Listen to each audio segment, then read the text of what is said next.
किस बात का है? आप क्या हाँ। छुपाने की कोशिश कर रहे हो? हुँ। डर इस बात का है कि चुनाव में तो चोरी हुई है। हमें चुनाव आयोग पे कतई विश्वास नहीं। मुख्य चुनाव आयुक्त ने तो स्पष्ट कर दिया कि वो चट्टान की तरह खड़े हैं। किसके साथ खड़े हैं पूरा देश जानता है। विपक्ष को बैठ के सोचना पड़ेगा हुँ। कि जिस चुनाव में 1 करोड़ नाम हटा दिए गए हैं, 8 करोड़ में से, क्या हमें उस चुनाव में हिस्सा लेना चाहिए? पिछले 48 घंटे में जितनी इनकी बदनामी हुई है, जितना लोगों ने हँसा है, कहीं न कहीं ये बात पहुँचती है। नमस्ते दोस्तों। राहुल गांधी के सबूतों और चुनाव आयोग के बकवास जवाबों के बाद इस देश का गैर बीजेपी मस्तिष्क ये समझ चुका है कि चुनाव आयोग सत्ता का गुलाम है। ज्ञानेश गुप्ता जो शाह के अंदर काम कर चुके हैं वो कैसे निष्पक्ष रह सकते हैं, लेकिन जिसकी लाठी उसके भैंस वाले देश में अगर इंडिया ये साबित कर देता है कि चुनाव आयोग चोर है, वोट चोरी कर रहा है बीजेपी के लिए, तो भी क्या होगा, क्या विकल्प है, आगे क्या रास्ता है, इस पर बात करने के लिए हमारे साथ आज जाने माने समाज सुधारक और सुप्रीम कोर्ट में चुनाव चोरी को लेकर अपना पक्ष रखने वाले योगेंद्र यादव जी हैं। योगेंद्र यादव जी, आपका बहुत बहुत स्वागत है। शुक्रिया सर, चलिए मान लिया चुनाव आयोग चोर है, हमने चोर को पहचान लिया है, चोर को पकड़ लिया है, लेकिन अंततः चुनाव तो चुनाव आयोग को ही कराना है। इससे सोच के अलावा और क्या बदलेगा सर? इसीलिए मुझे लगता है प्रज्ञा जी कि हमें इस दिशा में बहुत जल्दी से आगे नहीं बढ़ना चाहिए। आपने कहा कि गैर बीजेपी मस्तिष्क ने बात समझ ली है, लेकिन वो जिन्होंने समझा है वो इस देश के एक राजनीतिक बुद्धि रखने वाले बहुत छोटी तादाद के लोग हैं। ज्यादातर लोगों को अभी पता नहीं है, या एक वो है हाँ ये लोग तो चोरी करते ही हैं, इनका तो काम ही है ये इत्यादि वगैरह है ना।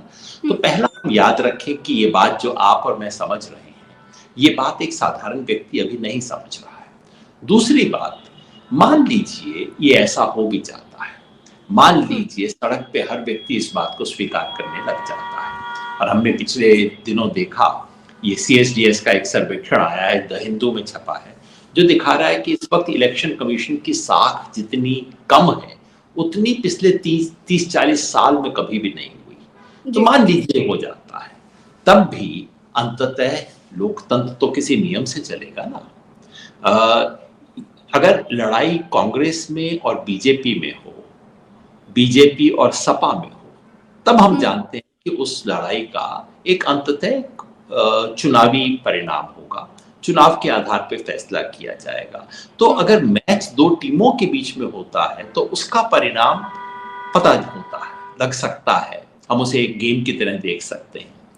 लेकिन अगर युद्ध अंपायर के बारे में हो रहा हो कि अंपायर है कि नहीं, तो ये टेढ़ा युद्ध है, इसका कोई सीधा रास्ता नहीं होता। और इसलिए मैं बहुत तेजी से चलने के पक्ष में नहीं हूं इस सवाल के बारे में, क्योंकि मेरे मन में, क्योंकि मैं दुनिया देखता रहा हूं, दुनिया के तमाम देशों को देखा है, दुनिया भर में लोकतांत्रिक व्यवस्थाएं, चुनावी लोकतंत्र ध्वस्त एग्जैक्टली उस रास्ते से होते हैं जहां ये चुनाव आयोग हमें लेके जा रहा है। याद कीजिए बांग्लादेश में क्या हुआ था। बांग्लादेश में चुनाव हुए, पुरानी बात बता रहा हूं, आज की नहीं। एक बार नहीं 2 बार विपक्ष ने कहा, पहले एक विपक्ष ने कहा, दूसरी बार वो लोग पक्ष में आ गए तो उन्होंने विपक्ष के बारे में ऐसा कहा कि चुनाव में तो चोरी हुई है, हमें चुनाव आयोग पे कतई विश्वास नहीं। तो फिर क्या हुआ, बांग्लादेश में सुप्रीम कोर्ट ने टेक ओवर कर लिया और उन्होंने कहा कि इंटरिम 2 चुनावों के बीच में इंटरिम गवर्नमेंट होगी और उसको सुप्रीम कोर्ट चलाएगा। ये 2-1 चुनाव में चला, उसके बाद ये सिस्टम भी टूट गया, क्योंकि संवैधानिक सिस्टम तो कोई था नहीं। उसके बाद फिर विपक्ष ने बायकॉट कर दिया चुनाव का, और शेख हसीना ने चुनाव करवाया जो बिल्कुल मजाक था चुनाव का, झूठा चुनाव था। पाकिस्तान में जो चुनाव हुए बिल्कुल झूठे चुनाव हुए। क्या हम उस रास्ते पर जा रहे हैं? मुझे आज भी ये उम्मीद है, ये आस्था है, कहीं ना कहीं ये आस है कि नहीं, इस रास्ते पे हम कहीं रुक जाएंगे, कहीं कोई ब्रेक लगा देगा। और मैं सच कहूं तो इस इतवार को जो प्रेस कॉन्फ्रेंस हुई, मैंने इस उम्मीद से उस प्रेस कॉन्फ्रेंस को देखा था कि चलो चुनाव आयोग थोड़ा सा अपने कामों पे ब्रेक लगाना चाहता है। उन्हें भी समझ आ गया कि साख हमारी गिर रही है। जब आपकी साख गिर रही हो उस वक्त आपको ऐसे काम करने चाहिए जिससे साधारण व्यक्ति का आप में विश्वास बढ़े। लेकिन आप अगर डाकिए को गोली मारना शुरू कर देंगे तो ऐसी खबर क्यों लेके आया, ये कौन है, तुम कौन होते हो पूछने वाले, तो चुनाव आयोग की जो भाव भंगिमा थी, जो भाषा थी, जो कुछ उनका व्यवहार था, वो एक संवैधानिक संस्था का नहीं था। मुझे देख नहीं के था। बहुत दुख हुआ। और उसके बाद ये सब मैं आपको फिर याद दिलाना चाहता हूँ। एक क्षण के लिए आप मान लीजिए कि चुनाव आयोग पे झूठे आरोप लग रहे हैं, एक क्षण के लिए मान लीजिए। पहली बार तो नहीं है कि ऐसा हुआ। सन 2002 में गुजरात में चुनाव थे। देश के मुख्य चुनाव आयुक्त जेएम लिंगदो थे और उन्होंने कहा इस परिस्थिति में चुनाव नहीं हो सकता, इसको 3 महीने बाद करेंगे, दंगे के एकदम 15 दिन के अंदर हम चुनाव नहीं करवाएंगे, बात कर। मोदी जी को गुस्सा आया क्योंकि वो चाहते थे कि दंगे की गर्मी में चुनाव हो जाए। तो मोदी जी एक नहीं दर्जनों चुनाव सभा में लिंगदो का नाम लेके उनका मखौल उड़ाते थे। और सिर्फ लिंगदो नहीं कहते थे उन्हें, वो कहते थे जेम्स माइकल लिंगदो, सबको याद दिलाते थे कि क्रिश्चियन है ये भी कहते थे कि रोम से आदेश आते हैं इन लोगों को। ये सब बातें नहीं थी।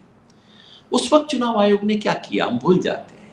चुनाव आयोग ने एक प्रेस विज्ञप्ति तक नहीं दी, कोई जवाब नहीं दिया, चुपचाप से सर झुका के अपना काम करते रहे। लोगों को थोड़े दिन में पता लग गया कौन कौन इस देश की संवैधानिक संस्थाएं चलाना चाहता है और कौन घटिया राजनीति करता है। चुनाव हुआ, चुनाव में मोदी जी जीते। चुनाव आयोग ने किसी किस्म की कोई अड़चन नहीं की, उन्हें विजेता घोषित किया, अपने काम में दोबारा लग गया। एक संवैधानिक संस्था का ये काम है। हाँ, बिल्कुल। तो जो ये हुआ, तो अगर मान लीजिए कि सारे आरोप झूठे थे, मान लीजिए बेंगलोर वाले एक्सपोजे में सारे फर्जी डॉक्यूमेंट है, मान लीजिए बिहार के अंदर एसआईआर बहुत अच्छा हो रहा है, तो आपको क्या करना चाहिए? आपको एक इंक्वायरी करवानी चाहिए। ऐसे जज को ले आइए जिस जज के ऊपर कोई उंगली ना उठा सके इस देश में, और ऐसे अभी भी जज हैं, रिटायर्ड जजेस हैं, बुला लाइए, कहिए ये इंक्वायरी करेंगे, हम नहीं करेंगे, हम अब इंक्वायरी क्यों करें? एकदम सारा देश खड़ा हो जाता, भाई ये हुई ना बात, ये हो सकता था, नहीं किया। आपने क्या किया? हलफनामा लाओ, नहीं तो देश से माफी मांगो। अरे ये तो सस्ते फिल्मी डायलॉग। बिल्कुल, राजनीतिक पार्टियों की जिस तरह की भाषा होती है उस तरह की भाषा में बात करता हुआ दिखा चुनाव आयोग। अच्छा, चुनाव आयोग, राहुल, आपके हलफनामे से एक चीज याद आई। चुनाव आयोग बार बार राहुल गांधी से कह रहा है कि हलफनामा ला करके दो तो हम समझेंगे कि हम चोर हैं, हमने गलती करी है और तब हम मानेंगे तुम सच्चे हो। बीच में अखिलेश यादव आ गए, उन्होंने दिखाया कि हमने आपको 18,000 वोटों के घपले का दिया हलफनामा, आपने क्या कर दिया। और फिर चुनाव आयोग ने कह दिया कि हलफनामा मिला ही नहीं। तो योगेंद्र जी, अगर झूठ इस कदर तक बोला जा रहा है, इस हद तक बोला जा रहा है, तो इस थिथरई का रास्ता क्या है, क्या विकल्प है? देखिए, विकल्प अंततः जनता के पास ही होता है इस चीज का, क्योंकि इसमें आप कोई कानूनी रास्ता अपना नहीं सकते। कानूनी रास्ता है, महाभियोग लग सकता है, लेकिन महाभियोग तब लगेगा यदि संसद के दोनों सदनों का 2/3 बहुमत ये मानने को तैयार हो। और उन्होंने तो मुख्य चुनाव आयुक्त ने तो स्पष्ट कर दिया कि वो चट्टान की तरह खड़े हैं। किसके साथ खड़े हैं पूरा देश जानता है। और उस प्रेस कॉन्फ्रेंस के बाद से बीजेपी भी चट्टान की तरह उनके साथ खड़ी है। अगर आप ट्रोल आर्मी को देख लें तो पता लग जाएगा। तो कानूनी रास्ता तो उपलब्ध है नहीं। ठीक है, आप कर सकते हैं, महाभियोग की प्रक्रिया शुरू कर सकते हैं, लेकिन आप जानते हैं उसमें क्या होगा। अध्यक्ष को डिसअलाउ कर देगा, मामला आगे बढ़ेगा ही नहीं, ये सब होगा। अंततः जनता के दरबार में ले जाना होगा इस बात को, और पूरे सबूतों के साथ ले जाना होगा। आपने ठीक कहा। योगेंद्र यादव जी, क्या ये सब कुछ जनता के हाथ में छोड़कर आगे बढ़ जाना चाहिए कि ठीक है जनता समझेगी अपना, जनता जाने, जनता देखे? आगे तो नहीं बढ़ते, मगर आपको जैसे अब बिहार में है, मान लीजिए ये एसआईआर की प्रक्रिया चलती रहती है और जिस किस्म के एक्सक्लूजन्स हो रहे हैं वो कर दिए जाते हैं। 65 लाख ऑलरेडी निकल गए हैं, मान लीजिए 20-40 लाख और निकाल दिए जाते हैं। उसके बाद केवल टीवी पे बयान देने से काम नहीं चलेगा। विपक्ष को बैठ के सोचना पड़ेगा कि जिस चुनाव में 1 करोड़ नाम हटा दिए गए हैं 8 करोड़ में से, क्या हमें उस चुनाव में हिस्सा लेना चाहिए? ये प्रश्न होगा। सुप्रीम कोर्ट ने इसके ऊपर एक ब्रेक लगाई है, इसलिए सुप्रीम कोर्ट को फिलहाल लोग उम्मीद की नजर से देख रहे हैं। और बहुत अच्छा होगा अगर कुछ हो सके। हालांकि दुनिया का इतिहास हमें बताता है कि जब भी लोकतंत्र पे कोई बड़ा खतरा होता है, उसका समाधान संसद और सुप्रीम कोर्ट से नहीं होता, उसका समाधान अंततः जनता करती है। लेकिन मैं अभी भी कहूंगा कि अभी भी हम वैसी स्थिति में नहीं पहुंचे हैं जैसी बांग्लादेश में आ गई थी, जैसे पाकिस्तान में आ चुकी है। पाकिस्तान में जब चुनाव होते हैं ना, जैसे आप और मैं बात कर रहे हैं यूट्यूब पे, वहां लोग यूट्यूब पे बात करते हैं, अरे भाई इमरान खान की सीटें तो 60 आ गई, लेकिन अब देखना chief election commissioner army headquarter जाएंगे और उसके बाद देखना सीटें कितनी कम हो जाएंगी। ये बिल्कुल टीवी पे डिस्कस होता है। और उसके बाद एग्जैक्टली यही हुआ, वो गया 3 घंटे के लिए चुनाव आयोग गायब हो गया और वापस आया और इमरान खान की सीटें एकदम कम हो गई। तो हम अभी वैसी स्थिति में नहीं पहुंचे हैं, है ना। और हमें हर संभव कोशिश करनी चाहिए कि हम वहां ना पहुंचे। चुनाव आयोग उसमें मदद कर सकता था, पहली जिम्मेवारी चुनाव आयोग की थी। चुनाव आयोग ने तो बिल्कुल बेशर्मी का रुख अख्तियार किया है और बहुत ही शर्मनाक तरीके से व्यवहार किया है। लेकिन इस बात को जनता के दरबार में ले जाना, आप ही बताइए, अगर मैच के अंदर रेफरी जो है, अंपायर जो है, एक तरफा काम करने लग जाए तो आप अंततः क्या करेंगे? अंततः एक स्टेज आ सकती है कि आप कहें कि भैया अगर ये अंपायर होंगे तो हम मैच नहीं खेलेंगे। सही बात है। तो क्या हम वहां पहुंच गए हैं? शायद अभी नहीं पहुंचे हैं, अब भी समय है। मैं अब भी सुप्रीम कोर्ट की तरफ उम्मीद से देख रहा हूं। मैं अब भी देख रहा हूं कि जितनी इनकी जग हंसाई हुई है पिछले 48 घंटों में, कोई जगह नहीं जहां लोग हंस नहीं रहे हो इनके ऊपर। इतनी जग हंसाई के बाद शायद कुछ हो, क्योंकि हमारे लोकतंत्र में अभी भी लोकलाज शून्य नहीं हुई है। लोकलाज का असर कहीं ना कहीं होता है। अच्छा योगेंद्र जी, जब आप सुप्रीम कोर्ट में मरे हुए लोगों को लेकर पहुंचे थे तो क्या हुआ था, जरा हिंदी में बताइएगा दर्शकों को।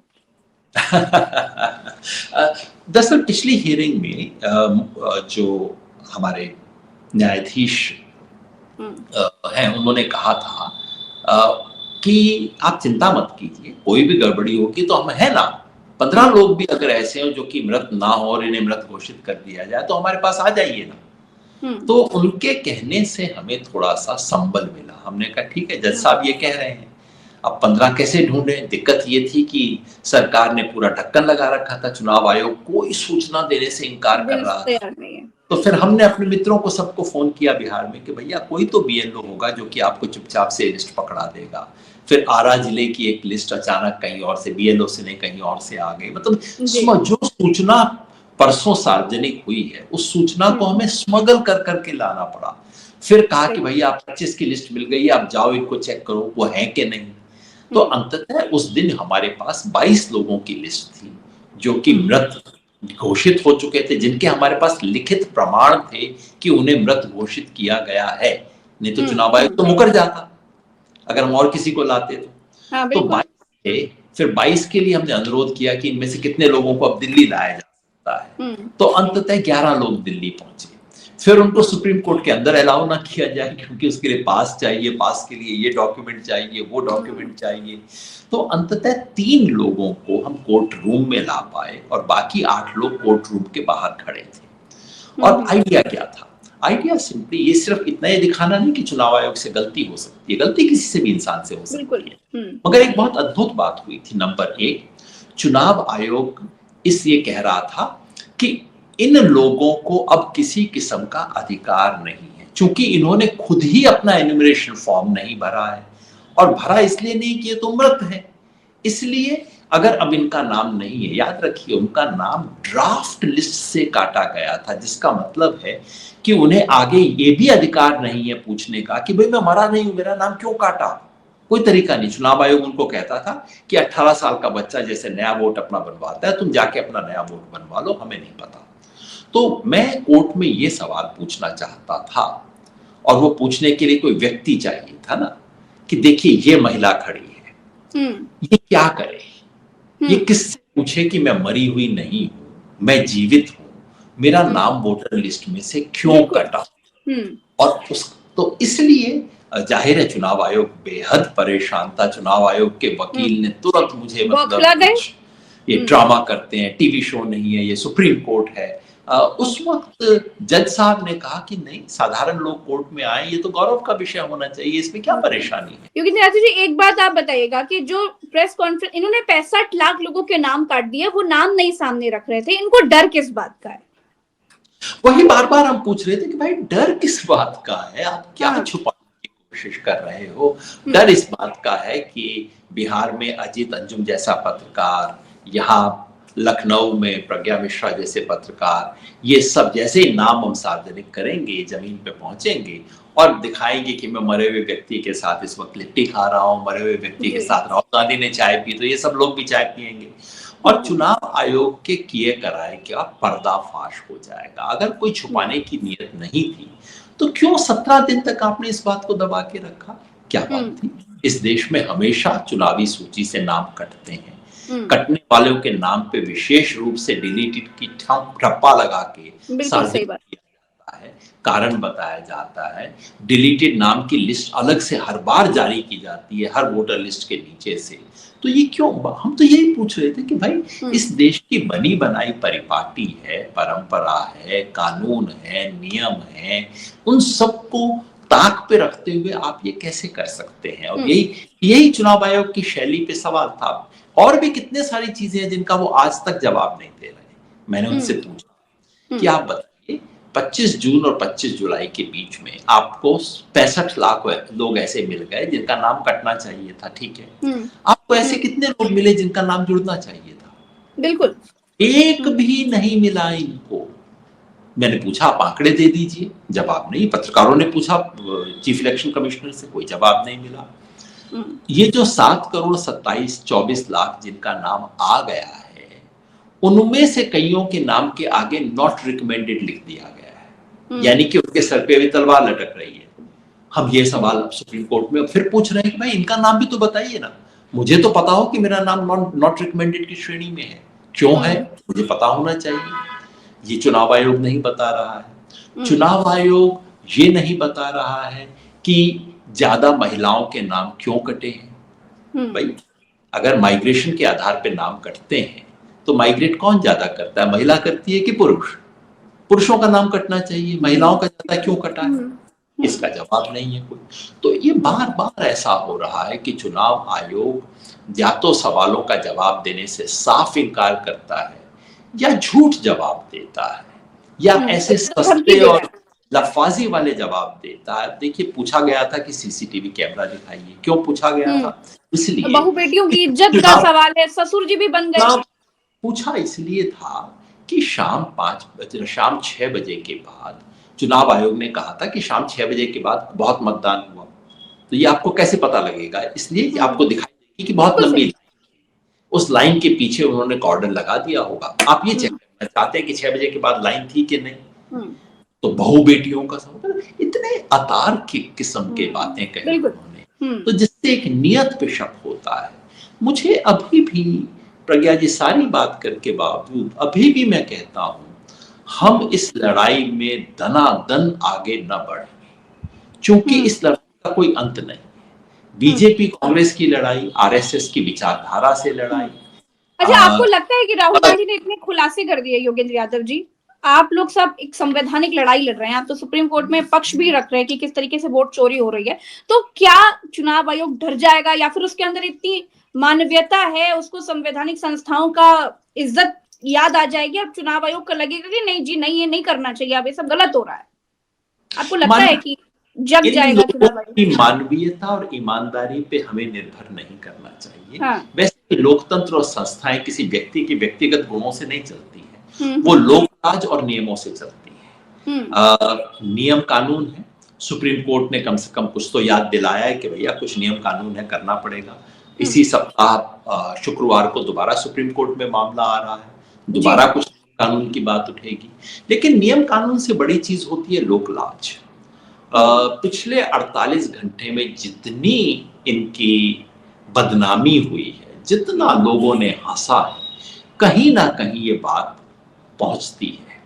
और ये जो राज है, मोदी जी का राज, पीछे से जो इनके चलाने वाले, कठपुतली को चलाने वाली उंगलियां हैं इस सारे में, उन उंगलियों को जरूर लगेगा। और इसके बारे में देखिए सरकार बहुत सजग है कि एक हद से ज्यादा जग हंसाई नहीं होनी चाहिए, और इस बार हुई है।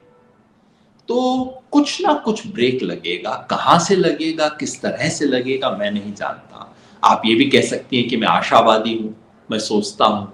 लेकिन प्रज्ञा जी अगर इस पे आशा न करें तो किस पे आशा करें? ये पाकिस्तान और बांग्लादेश रास्ते पे हम चले गए, सही उस बात। रास्ते से कोई रिटर्न है ही नहीं, वहाँ कोई रिवर्सल नहीं है उस रास्ते में। एक बार चलते अगर चलते एक चीज और मैं आपका ध्यान दिलाना चाहूंगी, हालांकि समय हो गया है, लेकिन आपका 1 मिनट और लेना चाहूंगी, क्योंकि हम देख रहे हैं, कल से मैं टीवी चैनल्स को देख रही हूँ, राहुल गांधी की वोट अधिकार यात्रा से लोगों के दिमाग में ये मैसेज कन्वे ना होने पाए कि चुनाव आयोग वोटों की चोरी कर रहा है, जो विपक्ष लोगों को बताना चाह रहा है घर घर जाके, जैसे राहुल गांधी मरे हुए मृत लोगों के साथ चाय पी रहे हैं, एक तरह का संदेश दे रहे हैं कि देखिए आपके वोटों का किस तरीके से हनन किया जा रहा है, कैसे आपका वोट चोरी किया जा रहा है। वो चीज लोगों के दिमाग में ना पहुंचने पाए, इसके लिए गोदी मीडिया ने पूरी तरीके से बहिष्कार कर रखा है, या तो कहीं कोने में समेट दिया है, या तो फिर दिखाई नहीं रहा है, बिल्कुल ब्लैकआउट कर रखा है राहुल गांधी की वोट अधिकार यात्रा को।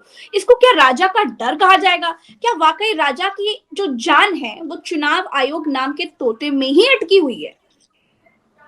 राजा की जान मीडिया नामक तोते में अटकी हुई है, छवि में अटकी हुई है, सारा छवियों का खेल है। मगर आप भी याद रखिए प्रज्ञा जी, किन किन चीजों को इन्होंने गायब किया था। किसान आंदोलन को दबा दिया था, हाँ। सीएए को दबा दिया था, भारत जोड़ो यात्रा को दबा दिया था, लेकिन अंततः जनता को आप दबा नहीं सकते।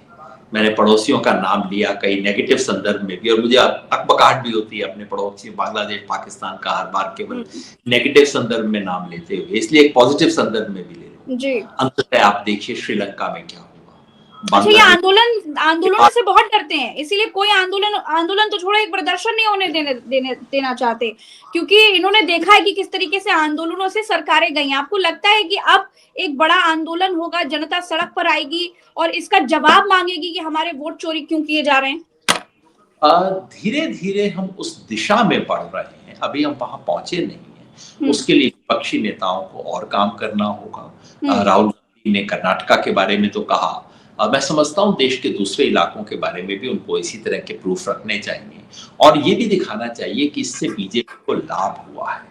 और इस सब बातों को जनता तक ले जाना है। इसलिए जो वोट अधिकार यात्रा है बहुत अच्छी चीज है, बिल्कुल इस तरह के कदम होने चाहिए, क्योंकि अंततः जनता जनार्दन और लोक लाज और लोक संघर्ष वही लोकतंत्र का प्राण है। चलिए, बहुत बहुत शुक्रिया योगेंद्र यादव जी, समय दिया आपने। दर्शकों का भी बहुत बहुत आभार। हम फिर मिलेंगे फिर कभी, अभी के लिए इतना ही। चैनल को सब्सक्राइब जरूर कीजिएगा। नमस्कार, जय हिंद।